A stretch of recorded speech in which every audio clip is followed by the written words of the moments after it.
Contract for purchase and sale of real estate. The contract had minimal changes. However, we did change the numbering throughout the form, so you'll want to notice that. You'll really notice it like in the inspection section is now 26 instead of 24.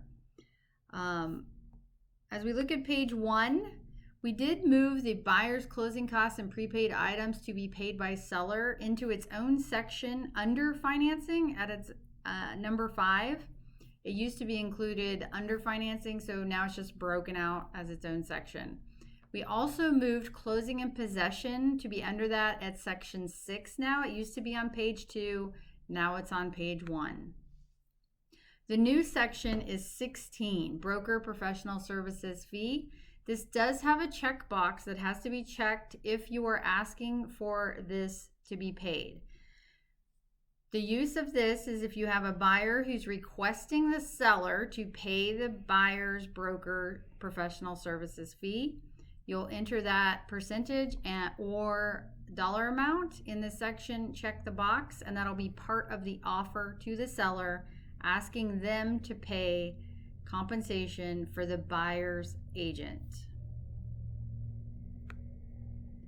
I also wanted to point out on the last page, you do see broker at the bottom. That is the company name, not the individual broker, and it doesn't need to be signed by the broker. That's just throughout all the forms that we've moved to broker instead of using brokerage firm in different places. Exclusive right to sell listing agreement. There are 2 versions, the seller agent and the transaction broker version. The changes made mirror each other, and so today I'm just going to use the seller agent as the example. Throughout these forms, we have changed it to just say broker at the top, not brokerage firm. This does need to be filled out with the name of the company, not the individual broker's name. Under terms of agreement, there is now just a beginning and ending date. There is no termination language on the forms. And the new section is section 6, broker professional services fee. The previous compensation language has been modified to now read in A through F.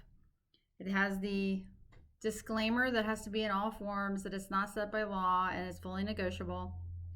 Section B is where you'll get paid either a flat fee or a percentage. And C is the new section that actually gives the seller the authorization of how you might split that broker fee that's in B. Seller understands and consents to the broker marketing an offer of cooperation and or compensation to other brokers. To that end, broker is authorized to offer a portion of the broker fee to a cooperating broker. There you would indicate whether you're paying a buyer agency broker fee or a transaction broker fee or both. You can check whether it's percentage or a dollar amount in those boxes. If there is no cooperating broker, letter D says the seller shall pay the entire broker fee to broker.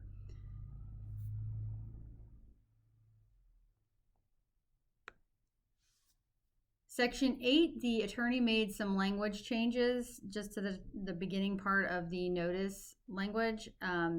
The purpose and use does not change. And again, these changes were mirrored in the transaction broker version. Buyer relationship agreement. This form shall be used by agents with customers when they're showing a property. It must be signed prior to showing any property. The purpose section has where you can pick what class of property, and then you can be as specific or not specific on the following locations line. You could include from multiple counties to multiple properties to one single location.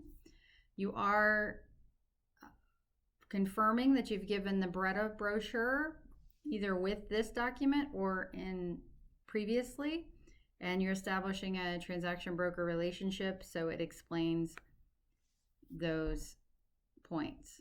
Terms of the agreement shall have a beginning and an end. It can be for 1 day, 1 week, or longer.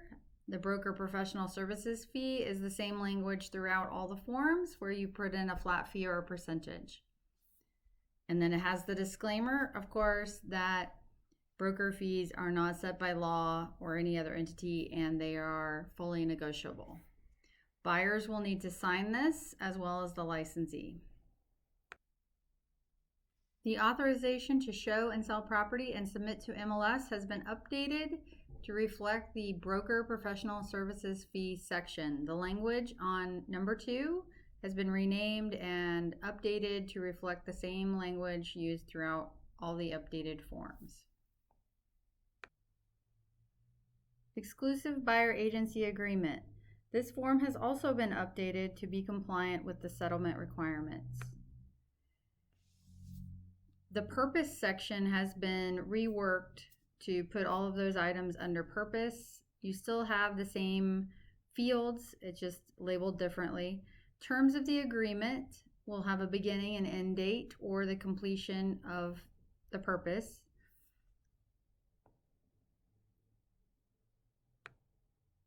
And section 5, broker professional services fee, has been adapted to the settlement requirements. You will put in an amount, flat fee or percentage, for your professional services fee. Note that agents cannot receive more than what is in this section of this document. It does have the disclaimer that the fee is not set by law or any other entity and that it is fully negotiable. I did also want to point out on the signature pages of this document and some of the others that broker is listed here under licensee. The licensee will sign the document. The broker does not sign it. What needs to go in the blank for broker is the name of the company.